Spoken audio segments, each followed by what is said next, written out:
shout out to Business Radio. I'm looking around, I'm looking at basically the ages of people that are in the room, and many of us came of age during the 8 years of college radio, and community-based radio. I got my start in college radio. I'm wondering whether, so I've got two questions. One, I'm wondering if you could address what the role is currently of college radio as an incubator for progressive voices. And the second question is that part of the problem with getting people on most mainstream media as well as progressive media is that the organizations themselves do not know how to do the booking in order to get people onto the air. So I'm wondering if you could address the whole issue of how progressives can actually figure out how to be more strategic about getting their voices on air. And the caveat on this is that many nonprofits are currently recruiting one of the hottest jobs is for social media people to work with progressive organizations. I don't think they're doing their jobs to get their people on the air. So these are the two questions. Anybody want to? I mean, I started in college radio, and I went to school in Tampa. Wow. And I worked my whole career at WUSF, which was it was classical. It used to be the Underground Railroad run by the students, and believe it or not, the broadcasting professor came in and said, none of this hippie stuff, we're gonna do classical music and serve the community. Right. So the student government got involved and said, you know what, we're students and there's a broadcasting department here and we want 4 hours a week of rock and roll. So I got to run freeform radio. So I did that, and then WMNF started up in Tampa while I was still in college. Great community radio station in Tampa, and I did a weekly show there as well. WMNF, and this was, I hate to admit it, what, 30 years ago now? Right? And they're still going strong, and that's one of those, they have a wide variety of things. But in terms of, I guess it depends on what college, whether or not they have a station where they incubate talent. A lot of kids, they want to do music, so they'll do their music show, which is what I was into in college.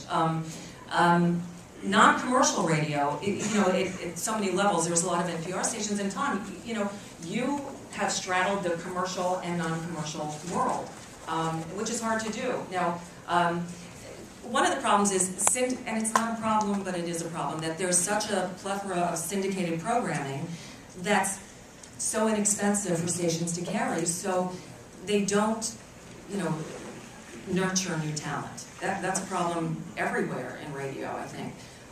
So I guess if you want it, you got to get out there. In terms of booking on shows, the other thing is, especially on commercial radio, it's entertainment, and that's a big problem. I think that was one of the problems with Air America, is that they approached it as a mission, a political mission, without realizing it's radio, and radio is an entertainment medium.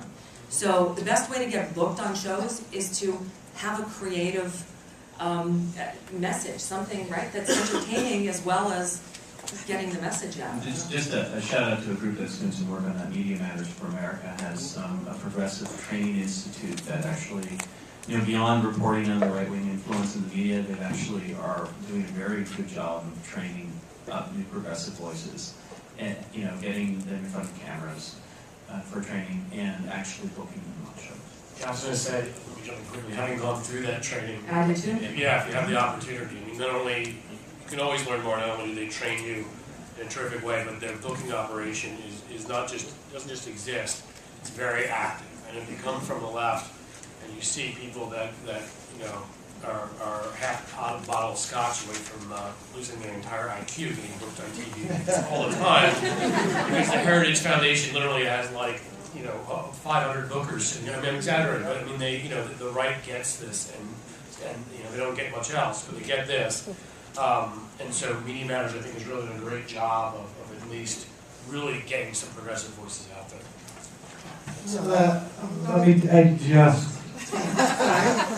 It's one of my huge pet peeves, and it's almost irrelevant. I don't want to waste any time on it, but there was never a day at Air America where the notion of a political agenda or the movement trumped anything else.